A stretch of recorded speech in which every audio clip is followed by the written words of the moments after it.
de configurações, de utilização do painel, que é o grande foco aí da nossa apresentação de hoje, é importante a gente lembrar que quando eu aplico determinada configuração ou quando eu aplico determinada ferramenta, eu tenho a capacidade, então, como eu comentei, de aplicar para um cliente, para um site ou, se necessário, direto para um dispositivo.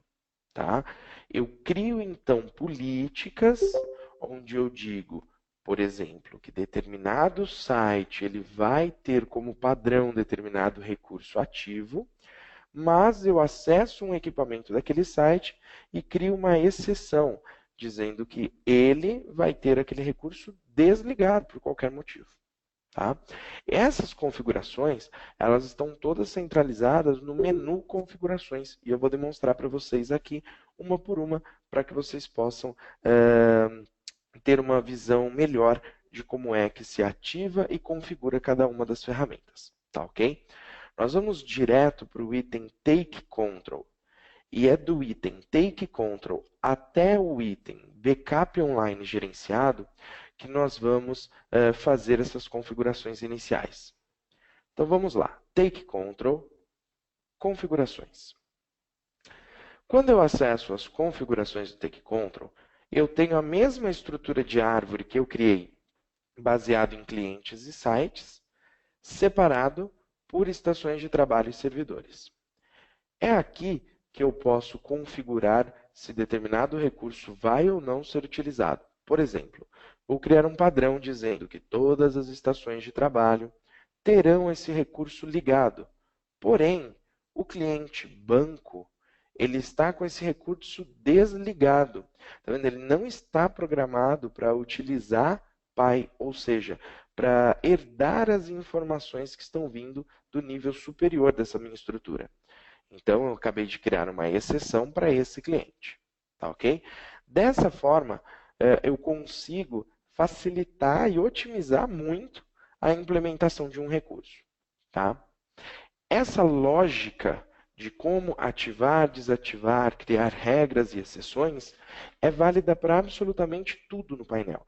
Então, essa é a mesma lógica que nós teremos nos outros recursos. O que é que vai diferenciar um recurso do outro na questão da configuração?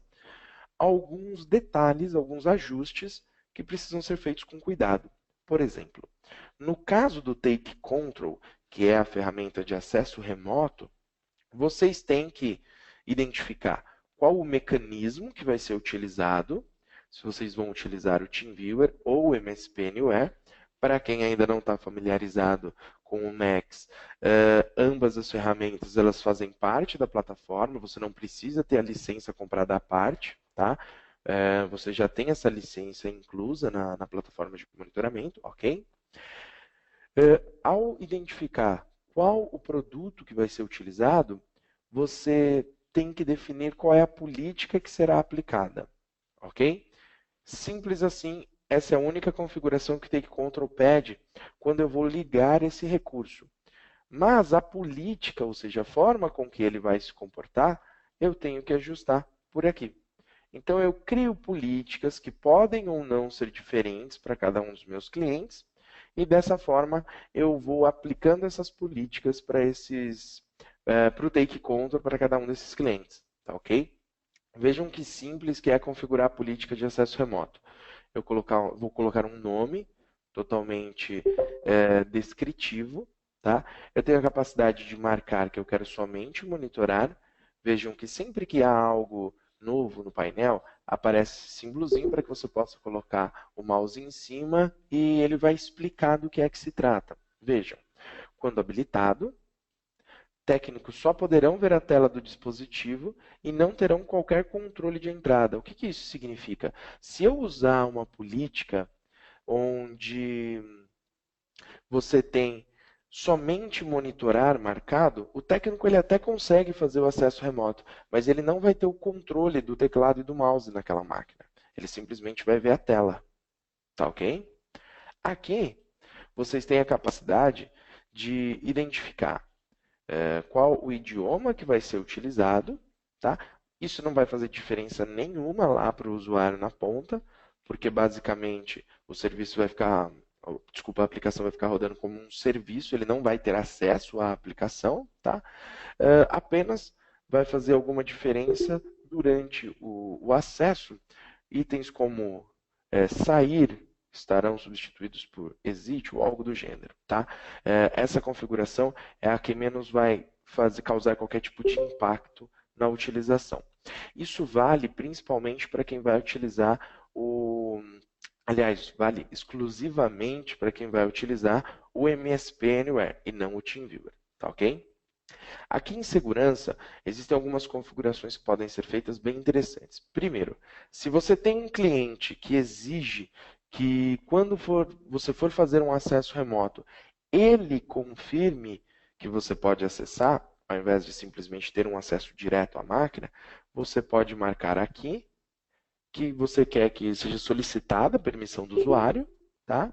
E dessa forma, você tem, antes de concluir o acesso, uma mensagem lá na tela do usuário dizendo que você vai acessá-lo e ele tem que clicar e aprovar esse acesso, tá?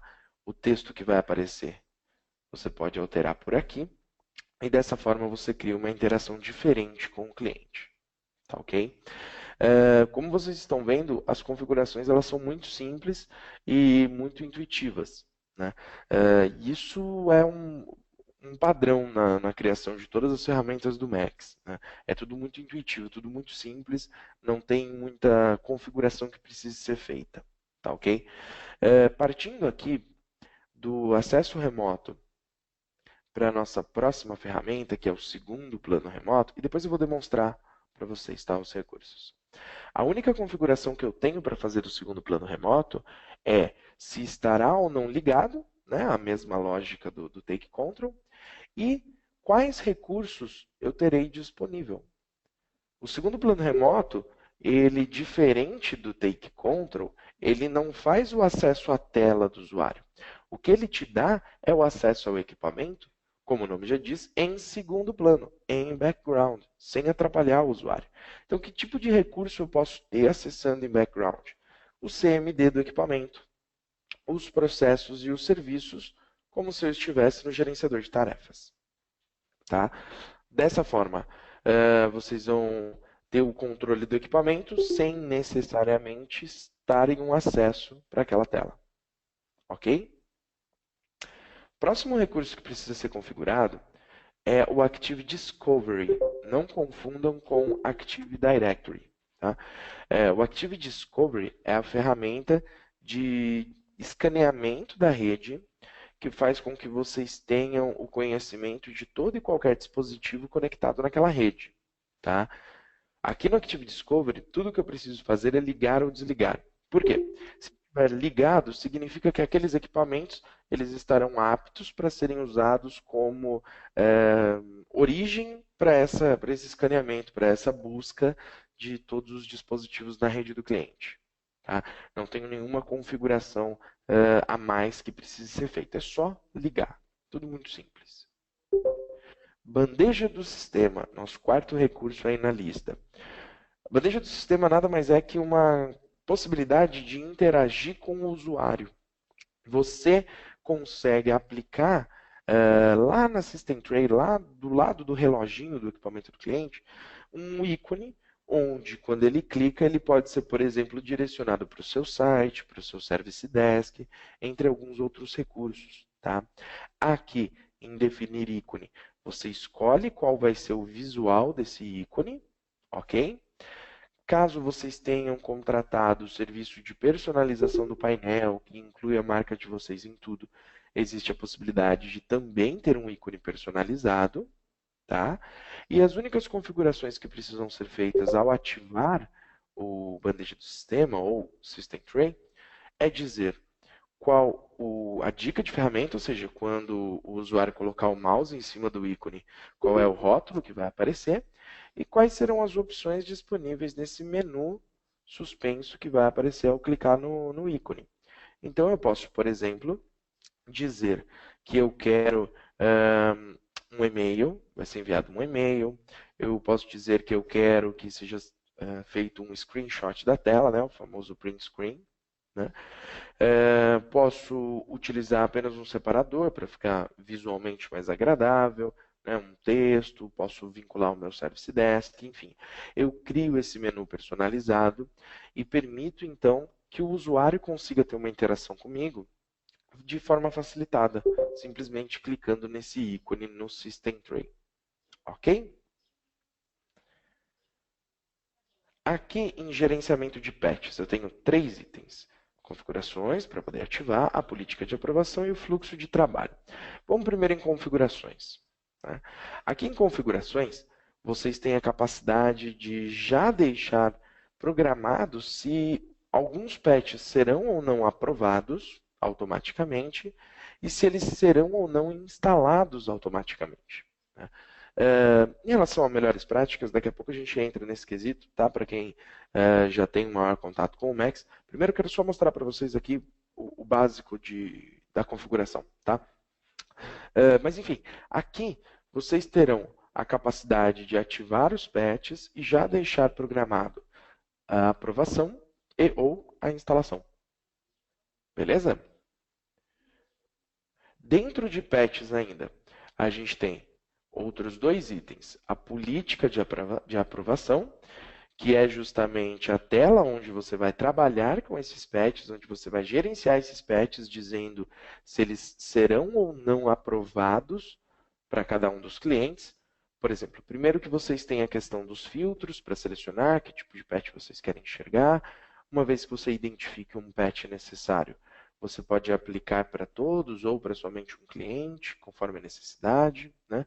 Vocês podem ignorar esse patch para que ele não seja baixado. Né? Vocês podem ter toda uma interação otimizada com cada um dos patches através dessa tela. Tá? Já demonstro também para vocês de forma um pouco mais prática. Mas é importante vocês entenderem as configurações básicas aqui antes de mais nada. O fluxo de trabalho aqui dos patches permite que vocês tenham uma visão maior em relação a todos os patches que foram aprovados, né, em determinado período. Né? E vocês conseguem, dessa forma, já ir acompanhando, né, quais os equipamentos em que foram instalados, enfim, ter um acompanhamento maior de o que está sendo feito através do gerenciamento de patches. Tá? Além do gerenciamento de patches, o antivírus está aqui na nossa lista. É bem simples. Em configurações, vocês vão dizer se está ativo ou não, qual o mecanismo que será utilizado e qual a política que vai ser aplicada. Tá? E onde é que eu configuro essa política? A mesma lógica das outras ferramentas. Vou em antivírus e acesso a política de proteção. Aqui na política de proteção, eu basicamente vou dizer como é que o antivírus ele vai se comportar. Por exemplo, interação com o usuário final. Eu quero que apareça um ícone do antivírus lá na System Tray. Eu quero que o usuário receba notificações. Eu quero receber alertas quando um vírus for detectado.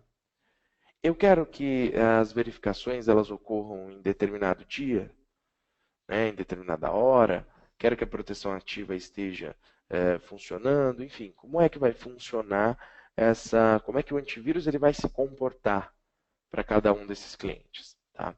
E assim, dessa forma, eu vou criando as políticas e vou aplicando lá no configurações aqui do antivírus. Tá? O App Protection ele também é muito parecido. Eu simplesmente ligo ou desligo e uma vez que eu ligo, eu tenho que selecionar qual é a política que vai ser aplicada, correto? Dessa forma, a política onde eu vou realmente fazer as configurações. E se a gente está falando de Web Protection, eu basicamente tenho que configurar o que é que pode e o que é que não pode ser acessado. Ok? Dessa forma, eu vou ter então as categorias de segurança, as categorias de produtividade, onde eu vou selecionando o que está permitido e o que não está, para que dessa forma seja possível ter um controle maior em relação à navegação daquele dispositivo. Tá ok? Claro, tenho a capacidade de criar whitelist, de criar blacklist, né? Deixando essa política o mais refinada possível. Além do Web Protection, vamos falar de backup online. Quando eu vou ativar o backup online gerenciado, que é a ferramenta de backup dentro do Max, não vou entrar muito em detalhes, tá? Mas também seguindo a lógica, como é que eu ativo o backup? Eu simplesmente coloco ligado para aquele cliente site que eu quero. E aqui tem uma particularidade bem interessante que permite que você possa já deixar programado quais são os diretórios que vão ser backupeados, excluir subdiretórios, excluir determinadas extensões de arquivo, já programar as datas e horários que serão feitos esse backup, programar limitações no uso de banda para que não haja um grande impacto naquela rede, entre outras configurações básicas, para que vocês já iniciem o job de backup sem ter a necessidade de acessar o gerenciador de backup, enfim, fazer toda a configuração por lá. Tá? E assim, eu fiz as configurações básicas dizendo quais recursos estarão ligados ou desligados para cada um dos equipamentos.